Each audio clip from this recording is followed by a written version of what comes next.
Hi everyone, so this is Noemi Romero from DLP Manufacturing.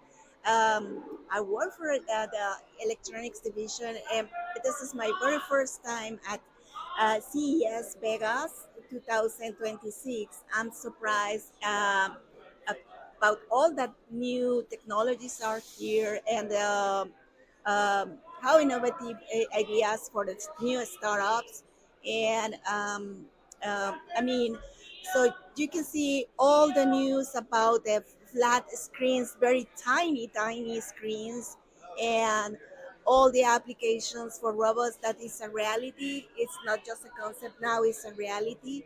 Uh, we can see people from around the world here, so it's huge. But also the organization is impressive. You know, it's full automated. It's all digitalized. Also, it's amazing.